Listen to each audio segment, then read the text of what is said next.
ഇന്നത്തെ ആധുനിക ടെക്നോളജി ലോകത്ത് സോണി എന്ന പേര് കേൾക്കാത്തവർ ചുരുക്കമായിരിക്കും.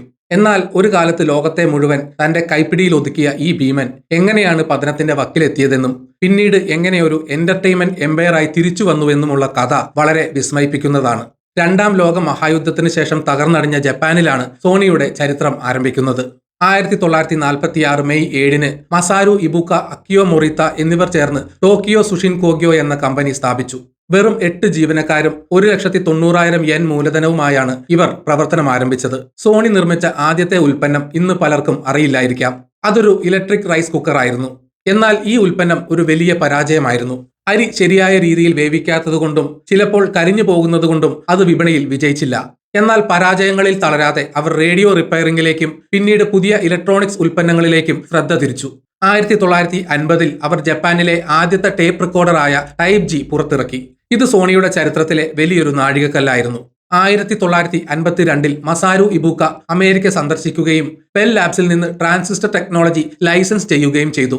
ഹിയറിംഗ് എയ്ഡുകൾക്ക് വേണ്ടി മാത്രം ട്രാൻസിസ്റ്റർ ഉപയോഗിക്കാൻ നിർദ്ദേശിച്ച അമേരിക്കക്കാരെ അത്ഭുതപ്പെടുത്തിക്കൊണ്ട് സോണി അത് റേഡിയോകളിൽ പരീക്ഷിച്ചു. തങ്ങളുടെ ഉൽപ്പന്നങ്ങൾ ലോകമെമ്പാടും വിൽക്കണമെങ്കിൽ ഉച്ചരിക്കാൻ എളുപ്പമുള്ള ഒരു പേര് വേണമെന്ന് മൊറീത്തയും ഇബുക്കയും തീരുമാനിച്ചു. ലത്തീൻ വാക്കായ ശബ്ദം എന്നർത്ഥം വരുന്ന സോണസ്, അമേരിക്കൻ സ്ലാങ് വാക്കായ മിടുക്കനായ കുട്ടി എന്നർത്ഥം വരുന്ന സണ്ണി എന്നിവ ചേർത്ത് അവർ സോണി എന്ന പേര് തിരഞ്ഞെടുത്തു. 1958-ൽ കമ്പനിയുടെ പേര് ഔദ്യോഗികമായി സോണി എന്ന് മാറ്റി. ഒരു ജാപ്പനീസ് കമ്പനി ലാറ്റിൻ അക്ഷരങ്ങൾ ഉപയോഗിച്ച് പേര് മാറ്റുന്നത് അക്കാലത്ത് വളരെ വലിയൊരു തീരുമാനമായിരുന്നു. 1957-ൽ പുറത്തിറങ്ങിയ TR-63 റേഡിയോ ലോകമെമ്പാടും വൻ വിജയമായി. പോക്കറ്റിൽ കൊണ്ടു നടക്കാവുന്ന ഇത്ര ചെറിയ റേഡിയോ ലോകത്താദ്യമായിരുന്നു. ഇതിനെ പോക്കറ്റബിൾ എന്ന് സോണി വിളിച്ചു. ഈ വാക്ക് പിന്നീട് ഇംഗ്ലീഷ് ഡിക്ഷണറിയിൽ പോലും സ്ഥാനം പിടിച്ചു. 1960-കളിൽ സോണി ലോകത്തെ ഏറ്റവും മികച്ച ഇലക്ട്രോണിക്സ് കമ്പനിയായി വളർന്നു. 1968-ൽ പുറത്തിറങ്ങിയ ട്രിനിട്രോൺ കളർ TV സോണിയെ TV വിപണിയിലെ രാജാവാക്കി മാറ്റി. 2006 വരെ ലോകത്തിലെ ഏറ്റവും വരുമാനമുള്ള TV നിർമ്മാതാക്കൾ സോണിയായിരുന്നു. 1979-ൽ പുറത്തിറങ്ങിയ വാക്മാൻ സംഗീതം കേൾക്കുന്ന രീതി തന്നെ മാറ്റിമറിച്ചു. എവിടെ പോകുമ്പോഴും പാട്ട് കേൾക്കാമെന്ന സൗകര്യം ചെറുപ്പക്കാർക്കിടയിൽ വലിയ തരംഗമുണ്ടാക്കി. ഏകദേശം 220 ദശലക്ഷം യൂണിറ്റുകൾ ലോകമെമ്പാടും വിറ്റുപോയിട്ടുണ്ട്. 1980-കളിൽ സോണി ഫിലിപ്സുമായി ചേർന്ന് CD കോമ്പാക്ട് ഡിസ്ക് വികസിപ്പിച്ചു. ഇത് ഡിജിറ്റൽ യുഗത്തിന്റെ തുടക്കമായിരുന്നു. ഈ കാലയളവിൽ സോണി വെറും ഹാർഡ്വെയർ കമ്പനിയിൽ നിന്ന് ഒരു എന്റർടൈൻമെന്റ് കമ്പനിയായി മാറാൻ ശ്രമിച്ചു. ഇതിന്റെ ഭാഗമായി കൊളംബിയ പിക്ചേഴ്സ്, CBS റെക്കോർഡ്സ് എന്നിവ അവർ വാങ്ങി. 1990-കളുടെ അവസാനത്തോടെ സോണി നേരിട്ട വെല്ലുവിളികൾ വളരെ വലുതായിരുന്നു. പല പുതിയ സാങ്കേതിക വിദ്യകളും വന്നെങ്കിലും സോണിക്ക് അവ ശരിയായ രീതിയിൽ ഉപയോഗിക്കാൻ കഴിഞ്ഞില്ല. വാക്മാനിലൂടെ ലോകം ഭരിച്ച സോണിക്ക് MP3 വിപ്ലവം മനസ്സിലാക്കാൻ സാധിച്ചില്ല. ആപ്പിൾ ഐപോഡ് പുറത്തിറക്കിയപ്പോൾ സോണി തങ്ങളുടെ സ്വന്തം ഫോർമാറ്റായ അട്രാക്ക് ഉപയോഗിക്കാൻ നിർബന്ധിച്ചു. ഇത് ഉപഭോക്താക്കൾക്ക് ഇഷ്ടപ്പെട്ടില്ല. കൂടാതെ സോണിയിലെ മ്യൂസിക് ഡിവിഷൻ പകർപ്പവകാശം ഭയന്ന് ഡിജിറ്റൽ മ്യൂസിക് പ്ലെയറുകളെ എതിർത്തതും തിരിച്ചടിയായി. ട്രിനിട്രോൺ TVകളുടെ വിജയത്തിൽ മതിമറന്ന സോണി LCD പോലുള്ള പുതിയ ഡിസ്പ്ലേ ടെക്നോളജിയിലേക്ക് മാറാൻ വൈകി. സാംസങ് കുറഞ്ഞ വിലയിൽ മികച്ച LED TVകൾ പുറത്തിറക്കിയപ്പോൾ സോണിക്ക് വിപണി നഷ്ടപ്പെട്ടു. ആപ്പിൾ ഐഫോൺ പുറത്തിറക്കിയപ്പോൾ സ്മാർട്ട് ഫോൺ വിപണിയിൽ സോണിക്ക് കാലിടറി. സോണി എറിക്സൺ എന്ന പേരിൽ ഫോണുകൾ നിർമ്മിച്ചെങ്കിലും ആപ്പിളിനോടും സാംസങ്ങിനോടും മത്സരിക്കാൻ അവർക്ക് സാധിച്ചില്ല. സോണിയുടെ ഫോണുകൾക്ക് വില കൂടുതലായിരുന്നു. മാത്രമല്ല സോഫ്റ്റ്വെയറിനേക്കാൾ ഹാർഡ്വെയറിന് പ്രാധാന്യം നൽകിയതും തിരിച്ചടിയായി. സോണിയിലെ ഓരോ വിഭാഗങ്ങളും പരസ്പരം സഹകരിക്കാതെ ഓരോ സ്വതന്ത്ര രാജ്യങ്ങളെ പോലെയാണ് പ്രവർത്തിച്ചിരുന്നത്. ഇതിനെ സൈലോ കൾച്ചർ എന്ന് വിളിക്കുന്നു. പ്ലേസ്റ്റേഷൻ നിർമ്മിക്കുന്നവരും TV നിർമ്മിക്കുന്നവരും മ്യൂസിക് വിഭാഗവും തമ്മിൽ ഏകോപനമില്ലാതിരുന്നത് കമ്പനിയുടെ വളർച്ചയെ ബാധിച്ചു. 2003 ഏപ്രിലിൽ സോണിയുടെ വരുമാനം വലിയ തോതിൽ കുറഞ്ഞതായി റിപ്പോർട്ട് വന്നതോടെ ഓഹരി വിപണിയിൽ വലിയ ഇടിവുണ്ടായി.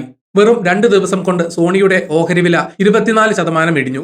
ഇത് കമ്പനിയുടെ ഏകദേശം $3.8 ബില്യൺ മൂല്യം ഇല്ലാതാക്കി. ഇതിനെ സാമ്പത്തിക വിദഗ്ധർ സോണി ഷോക്ക് എന്ന് വിളിക്കുന്നു. 2012-ൽ കസുവോ ഹിരായി CEO ആയി സ്ഥാനമേറ്റെടുത്തു. സോണിയെ രക്ഷിക്കാൻ അദ്ദേഹം വൺ സോണി എന്ന തന്ത്രം ആവിഷ്കരിച്ചു. നഷ്ടമുണ്ടാക്കുന്ന ബിസിനസ്സുകൾ ഒഴിവാക്കുക എന്നതായിരുന്നു അദ്ദേഹത്തിന്റെ ആദ്യ തീരുമാനം. ഇതിന്റെ ഭാഗമായി വയോ ലാപ്ടോപ്പ് ബിസിനസ് വിൽക്കുകയും TV വിഭാഗത്തെ വേർപിരിക്കുകയും ചെയ്തു. സോണി ഇപ്പോൾ 3 പ്രധാന കാര്യങ്ങളിലാണ് ശ്രദ്ധ കേന്ദ്രീകരിക്കുന്നത്: ഡിജിറ്റൽ ഇമേജിംഗ്, ഗെയിമിംഗ്, മൊബൈൽ. ഹിരായിയുടെ നേതൃത്വത്തിൽ സോണി വീണ്ടും ലാഭത്തിലായി.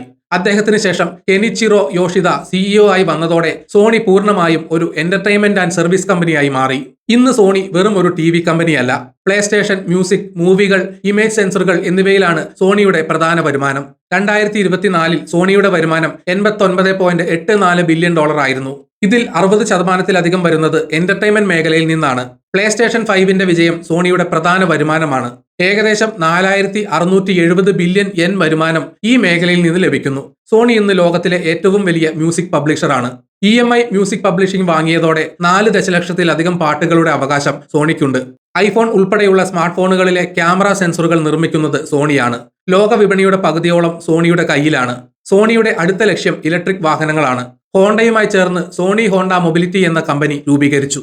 അഫീല എന്ന ബ്രാൻഡിൽ അവർ ഇലക്ട്രിക് കാറുകൾ പുറത്തിറക്കും. ഈ കാറുകളിൽ സോണിയുടെ അത്യാധുനിക സെൻസറുകളും എന്റർടൈൻമെന്റ് സംവിധാനങ്ങളും ഉണ്ടായിരിക്കും. സോണിയുടെ കഥ മാറ്റത്തിന്റേതാണ്. ഹാർഡ്വെയർ ഉൽപ്പന്നങ്ങളിൽ മാത്രം ശ്രദ്ധ കേന്ദ്രീകരിച്ച ഒരു കമ്പനി എങ്ങനെ സോഫ്റ്റ്വെയറിലേക്കും സേവനങ്ങളിലേക്കും മാറി എന്നതിന്റെ ഉദാഹരണമാണ് സോണി. 2003 പ്രതിസന്ധികളിൽ നിന്ന് പാഠം ഉൾക്കൊണ്ട് അവർ തങ്ങളുടെ ബിസിനസ് രീതികൾ പരിഷ്കരിച്ചു. ഇന്ന് സോണി ലോകത്തെ ഏറ്റവും ലാഭകരമായ എന്റർടൈൻമെന്റ് കമ്പനികളിൽ ഒന്നാണ്. സാങ്കേതിക വിദ്യയും ക്രിയേറ്റിവിറ്റിയും ഒരുപോലെ സമന്വയിപ്പിച്ചുകൊണ്ട് സോണി തന്റെ ജൈത്രയാത്ര തുടരുന്നു. പഴയ പ്രതാപം വീണ്ടെടുത്തുവെന്ന് മാത്രമല്ല, പുതിയ മേഖലകളിൽ ആധിപത്യം സ്ഥാപിക്കാനും ഈ ഭീമന് ഇന്ന് സാധിക്കുന്നുണ്ട്. യഥാർത്ഥത്തിൽ സോണി എങ്ങും പോയിട്ടില്ല. അവർ സ്വയം പുതുക്കി പണിയുകയാണ് ഉണ്ടായത്. മാറ്റങ്ങളെ ഉൾക്കൊള്ളാൻ കഴിയാത്തവർ തകരുമെന്ന വലിയ പാഠം സോണിയുടെ ചരിത്രം നമ്മെ പഠിപ്പിക്കുന്നു.